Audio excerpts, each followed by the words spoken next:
తెలంగాణ రాష్ట్ర ప్రభుత్వం మీద హైదరాబాద్ నగరంలో పెట్టుబడుల మీద అపోహలు అనుమానాలు సృష్టిస్తూ వాళ్ళ అనుచరులతో లేదా వాళ్ళ దగ్గర ఉన్న అక్రమ నిధులతో విష ప్రచారం చేయడం ద్వారా తెలంగాణ ఆర్థిక వ్యవస్థ మూలాలను దెబ్బతీయాలని కొంతమంది కుట్రలు చేస్తుంటే ఈ కుట్రలను తిప్పికొట్టడం ద్వారా తెలంగాణ రాష్ట్రంలో మేము పెట్టుబడులు పెడతాం, తెలంగాణ రాష్ట్ర ప్రభుత్వం మీద మాకు సంపూర్ణమైన విశ్వాసం ఉన్నదని ప్రపంచ దిగ్గజాల యజమానులు, ప్రపంచ దిగ్గజాలైన కంపెనీలు మన రాష్ట్రంలో పెట్టుబడులు పెట్టి ఈ పెట్టుబడుల ద్వారా వేలాది ఉద్యోగాలు, ఉపాధి అవకాశాలు కల్పించడానికి ముందుకు వచ్చినారు.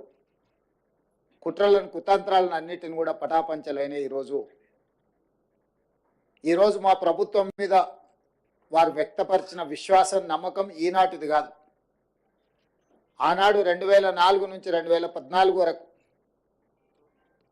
ఆ ప్రభుత్వం తీసుకున్న నిర్ణయాలు, కొనసాగించిన విధి విధానాలు, ఈ విధి విధానాలకు 1991లో పివి నరసింహారావు గారు సరళీకృత విధానాలని దేశంలో ప్రవేశపెట్టడం ద్వారా అభివృద్ధి వేగవంతంగా జరగాలి, ఈ దేశం సంపన్న దేశంగా మారాలి అని పివి నరసింహారావు గారు ప్రవేశపెట్టిన సరళీకృత విధానాలను తిరిగి మన్మోహన్ సింగ్ గారు వాటిని వేగంగా కొనసాగించడము, ప్రభుత్వాలు మారిన, పాలకులు మారిన, పెట్టుబడులకు రక్షణ కల్పించడం, పెట్టుబడులను ప్రోత్సహించడం అనే విధానం నుంచి ఏ రోజు కాంగ్రెస్ పార్టీ పక్కకు జరగలేదు.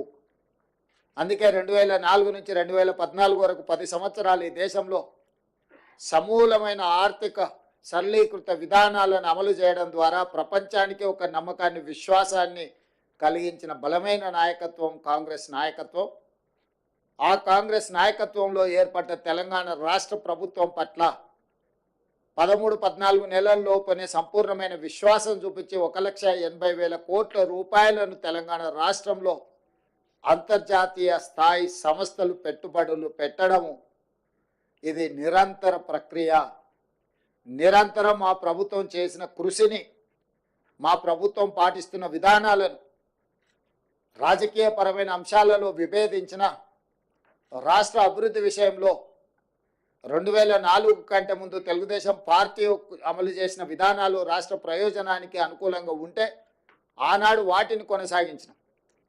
ఈనాడు గత ప్రభుత్వం ఏదైనా ఉపయోగపడే అంశాలలో నిర్ణయం తీసుకుంటే కూడా తెలంగాణ రాష్ట్ర ప్రజలకు ప్రయోజనం చేకూరుతుంది అనుకుంటే ఆ విషయంలో రాజకీయ వివాదాలకు వెళ్లకుండా విధానాలను కొనసాగిస్తూనే ఇంకా స్పష్టంగా, నమ్మకంగా విధానాల రూపకల్పనలో ఒక నిర్దిష్టమైన ప్రణాళికను తీసుకొని తెలంగాణ రాష్ట్ర ప్రభుత్వం ముందుకు వెళ్ళింది. కాబట్టి ఈరోజు ఈ దిగ్గజాలు తెలంగాణ రాష్ట్రంలో పెట్టుబడులు పెట్టినరు. ఆ పెట్టుబడులను వేగంగా పన్నులను అమలు చేయడమే కాకుండా అనుమతులు ఇవ్వడంతో పాటు అవసరమైన భూ కేటాయింపులు కానీ, పరిపాలన అనుమతులు కానీ అన్ని రకాలుగా ఆ సంస్థలను ప్రోత్సహించి ఆ సంస్థల పెట్టుబడుల ద్వారా రాబోయే ఉద్యోగ, ఉపాధి అవకాశాలు తెలంగాణ సమాజానికి అందివ్వాలన్న ఆలోచన మా ప్రభుత్వానిది.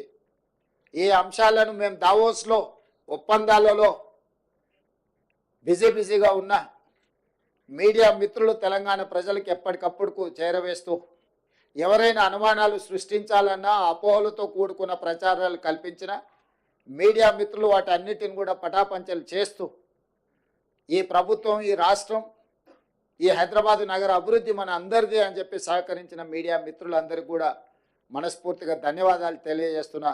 ఇదే విధంగా మీ సహకారం ఉండాలి. మనందరం కలిస్తేనే తెలంగాణ, మనందరం కష్టపడితేనే తెలంగాణ అభివృద్ధి, మనందరం ఈ తెలంగాణ పునర్నిర్మాణంలో భాగస్వాములు కావాలి. భవిష్యత్తులో ఇంకా తెలంగాణ ఈ దేశంలోనే అత్యధిక ఆదాయం కలిగిన రాష్ట్రంగా మారాలి. ఈరోజు తెలంగాణ రాష్ట్రాన్ని $1 ట్రిలియన్ ఎకానమీకి తీసుకెళ్లాలని మేము నిరంతరం కృషి చేస్తున్నాము. ఈరోజు పర్ క్యాపిటా ఇన్కంలో దేశంలోనే తెలంగాణ రాష్ట్రం మొదటి స్థానంలో ఉన్నది. దీన్ని కొనసాగించి భవిష్యత్తులో ఇంకా పెట్టుబడులను తీసుకొచ్చి తెలంగాణ రాష్ట్రాన్ని అభివృద్ధి పదం వైపు నడిపిస్తామని చెప్పి మీ అందరికీ మనస్ఫూర్తిగా తెలియజేస్తూ వాటికి సంబంధించిన వివరాలు, ఒప్పందాలకు సంబంధించిన వివరాలు, అదేవిధంగా మిత్రుడు శ్రీధర్ బాబు గారు గుర్తు చేసినట్టు సింగపూర్ ప్రభుత్వంతో స్కిల్ డెవలప్మెంట్ విషయంలో ఒక ఒప్పందాన్ని చేసుకున్నాం. ఐటీఈ, ఇన్ఫర్మేషన్ టెక్నాలజీ ఎడ్యుకేషన్కి సంబంధించి సింగపూర్లో 10th చదువుకున్న తర్వాత పిల్లలందరికీ కూడా సాంకేతిక నైపుణ్యాన్ని అందించడం ద్వారా ప్రపంచంతోనే పోటీ పడే నిష్ణాతులను సింగపూర్ సంస్థ తయారు చేస్తుంది. అందుకే ఈరోజు తెలంగాణ రాష్ట్ర ప్రభుత్వం వాళ్ళతో ఒప్పందాలు చేసుకొని ఇక్కడ చదువుకునే విద్యార్థులను కూడా అక్కడికి తీసుకెళ్ళి వాళ్ళ ఐటీఈలో శిక్షణ ఇచ్చే విధంగా అక్కడి నుంచి కూడా విద్యార్థులను ఇక్కడికి తీసుకురావడం ద్వారా మన సంస్థల్లో కూడా వాళ్ళ విద్యార్థులు కొంతకాలం వచ్చి ఇక్కడ మన విద్యార్థులతో కలిసిమెలిసి చదువుకుంటే సాంకేతిక నైపుణ్యం పెరుగుతుంది, మన వాళ్ళకు కూడా అవగాహన పెంపొందుతుంది. తద్వారా ఎంతో లక్షలాది మంది ఈ తెలంగాణ రాష్ట్రంలో సాంకేతిక నైపుణ్యం లేక నిరుద్యోగులుగా ఉన్నారో వాళ్ళందరికీ ఉద్యోగ ఉపాధి అవకాశాలు కల్పించడానికి సింగపూర్ రాష్ట్ర ప్రభుత్వ ఆధ్వర్యంలో నడుస్తున్న ఐటీతో కూడా తెలంగాణ రాష్ట్ర ప్రభుత్వం ఒప్పందాలు చేసుకోవడం జరిగింది. అందుకే ఆ ఒప్పందంలో తెలంగాణ రాష్ట్రం ప్రతిష్టాత్మకంగా భావించిన young India skills university vice ఛాన్సలర్తో పాటు ఉన్నతాధికారులు అందరూ కూడా ప్రత్యక్షంగా పాల్గొని ఒప్పందాలు చేసుకోవడం జరిగింది. సింగపూర్ రాష్ట్ర ప్రభుత్వానికి సంబంధించిన మంత్రులతో చర్చించడం, సాంకేతిక నైపుణ్యాన్ని ఇచ్చిపుచ్చుకోవడం ద్వారా మనము సింగపూర్ ప్రభుత్వం కలిసి పనిచేయాలని కూడా ఒక ఒప్పందానికి వచ్చినాం. అది భవిష్యత్తులో మన సాంకేతిక నైపుణ్యాన్ని వేగంగా పెంపొందించడానికి ఉపయోగపడుతుంది. ఇవన్నీ కూడా తెలంగాణ రాష్ట్ర అభివృద్ధి కోసం ప్రభుత్వం తీసుకుంటున్న నిర్ణయాలు. ఈ నిర్ణయాలను అన్నిటిని కూడా యువకులకు, ముఖ్యంగా ప్రజలకు అందరు కూడా చేరవేస్తున్న మీకు అందరికీ మనస్ఫూర్తిగా ధన్యవాదాలు తెలియజేస్తూ మా విదేశీ పర్యటనకు సంబంధించి ఒప్పందాలకు సంబంధించిన పూర్తి వివరాలను అందించవలసిందిగా మిత్రుడు మంత్రి గారు శ్రీధర్ బాబు గారిని కోరుతున్నాను.